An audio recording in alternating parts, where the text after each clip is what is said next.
ফিলিস্তিনের গাজায় ইসরায়েলের আগ্রাসন থামাতে যুক্তরাষ্ট্রের মধ্যস্থতায় দ্বিতীয় ধাপে যুদ্ধবিরতির ঘোষণা এসেছে 15 জানুয়ারি। তা নিশ্চিত করেছেন ট্রাম্প প্রশাসনের মধ্যপ্রাচ্য বিষয়ক বিশেষ দূত স্টিভ উইটকক। কিন্তু তা সত্ত্বেও যুদ্ধবিরতি মানছে না ইসরায়েল। গাজা পরিকল্পনার দ্বিতীয় ধাপের মধ্যে সবশেষ খবরে দেশটির সামরিক বাহিনীর হামলায় গাজা উপত্যকায় অন্তত 10 ফিলিস্তিন নিহত হয়েছে।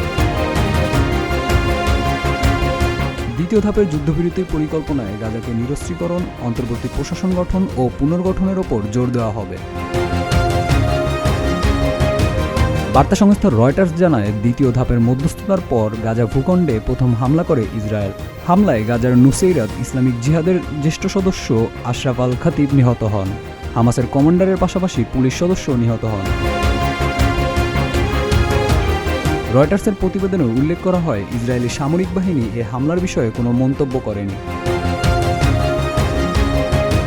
যুদ্ধবিরতির লক্ষ্যে ট্রাম্পের পরিকল্পনায় বিদায়ী বছরের অক্টোবরেই স্বাক্ষর করেছিল ফিলিস্তিন ও ইসরায়েল। সে পরিকল্পনায় ছিল গাজায় ফিলিস্তিনি টেকনোক্র্যাট প্যানেল বা পরিচালনা কমিটি দ্বারা পরিচালিত হবে। এটি আন্তর্জাতিক বোর্ড অব পিসের অধীনে পরিচালিত হবে। তারাই অন্তর্বর্তীকালে গাজার শাসন ব্যবস্থার তদারকিতে থাকবে। ফিলিস্তিনে ইসরায়েলের আগ্রাসন 2023 সালের অক্টোবরে শুরু হয়। 2 বছরের বেশি সময় ধরে চলা আগ্রাসনে এ পর্যন্ত 50,000-এর বেশি মানুষ প্রাণ হারায়। একে জাতিসংঘ ও মানবাধিকার সংস্থাগুলো আখ্যা দিয়েছে গণহত্যা হিসেবে। আগ্রাসনে অগণিত মানুষকে অনাহার ও মানবিক সংকটের মধ্যে পড়তে হয়েছে। এছাড়া গাজার প্রায় পুরো জনসংখ্যা অভ্যন্তরীণভাবে হয়েছে বাস্তুচ্যুত।